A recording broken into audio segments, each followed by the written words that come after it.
Bonjour, bienvenue à Lan.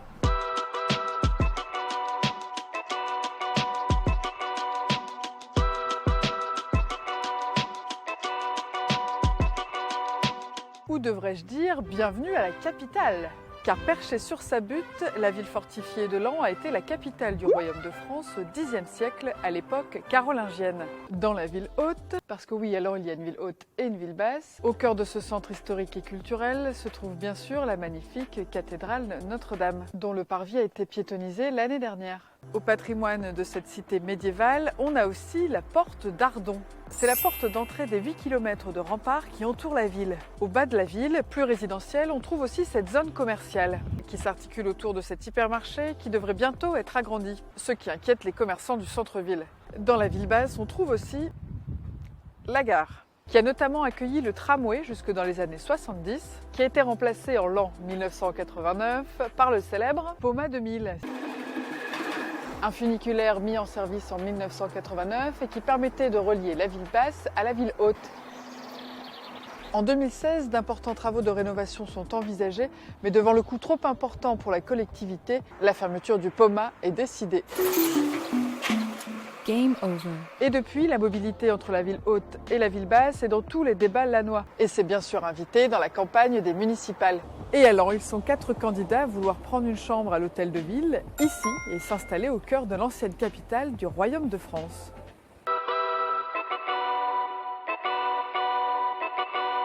On a d'abord le maire sortant, Éric Delay. Il avait pris la tête de la commune en 2017 quand le maire de l'époque, Antoine Lefebvre, a été élu sénateur. Et sous la loi du cumul des mandats, il avait choisi de laisser la mairie à son poulain. Éric Delay présente une liste sans étiquette. Face à lui, on a Fawaz Karimé.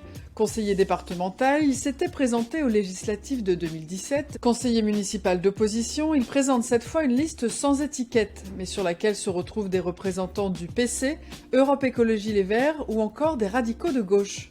Autre prétendant au fauteuil de maire, Nicolas Dragon. Se réclamant du gaullisme et ancien du RPR, il a cependant pris la tête de la liste Rassemblement National.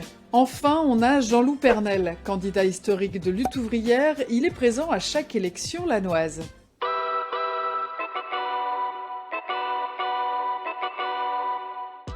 Et pour nous éclairer sur la situation politique de Lan, on est allé à la rencontre de Philippe Robin, chef de l'édition N-Nord au journal L'Union. Donc Philippe, ici à Lan, on a Éric Delay qui est maire sortant et candidat à sa succession. Il avait pris justement le relais à la suite de l'élection d'Antoine Lefebvre en tant que sénateur, et avec le cumul des mandats, il avait dû renoncer au poste de maire. Ce scrutin municipal, c'est un peu une manière pour lui d'essayer de transformer l'essai? C'est complètement ça. Éric Delay, c'est pas un inconnu pour les Lannois, puisqu'il il a été élu pour la première fois en même temps qu'Antoine Lefebvre, dans l'équipe de Jean-Claude Lamant, donc qui était maire RPR de Lan. Donc il y a une longue histoire commune entre Antoine Lefebvre et Éric Delay. Toute la difficulté pour Éric Delay, c'est effectivement d'assumer le bilan de l'équipe dont il a fait partie, mais aussi d'apporter sa touche personnelle. C'est de trouver cet équilibre. J'assume le bilan, mais je veux aussi apporter mes propres idées, ma propre personnalité. Alors ce à quoi s'emploiera la principale liste d'opposition conduite par Fawaz Karimé, c'est de démontrer que Antoine Lefebvre et Éric Delay, c'est la même chose évidemment, et que Éric Delay doit assumer complètement le bilan d'Antoine Lefebvre, puisqu'il faisait partie de son équipe, y compris certains dossiers comme le POMA, qui est l'un des dossiers emblématiques qui est au cœur de ce débat des municipales de 2020. Alors tu l'évoquais, Fawaz Karimé, c'est une figure assez populaire ici, on va dire, à Lan. Il est candidat en face d'Éric Delay. Qu'est-ce qu'on attend aussi lui de... Alors Fawaz Karimé, effectivement, c'est quelqu'un qui bénéficie d'un fort capital sympathie auprès des Lannois. Il est conseiller départemental, il est conseiller municipal depuis fort longtemps. Donc ça, c'est un fort atout. Alors le problème, c'est qu'effectivement, quand on est dans l'opposition, on n'est pas confronté à la réalité de la gestion d'une ville. Donc c'est là toute la difficulté, et de montrer que la gauche peut être une alternative crédible. Le discours de Fawaz Karimé et de ses colistiers, c'est de dire non, Éric Delay, il est ni de gauche, ni de gauche. À l'extrême droite, un candidat qui finalement, c'est Nicolas Dragon, qui est soutenu là par le Rassemblement National, mais qui avait... aussi, et qui était entré en campagne il y a quelques temps, sans étiquette au début.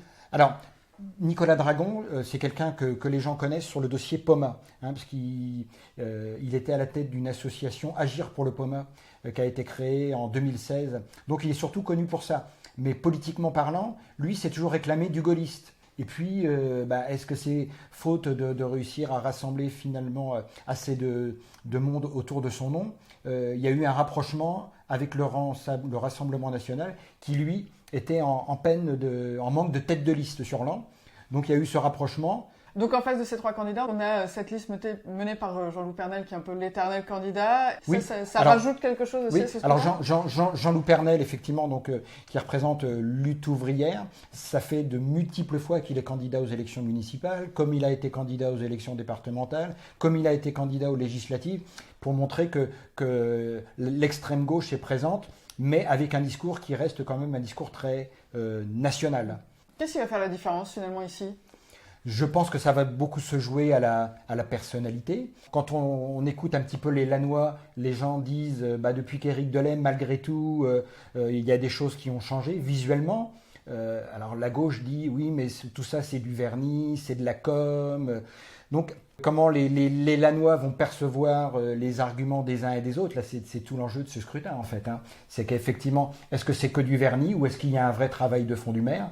C'est à chacun d'en juger, bien évidemment, et c'est tout l'intérêt d'une élection. Qui prendra la tête de la ville de Laon? Pour le savoir, rendez-vous les 15 et 22 mars prochains dans les urnes.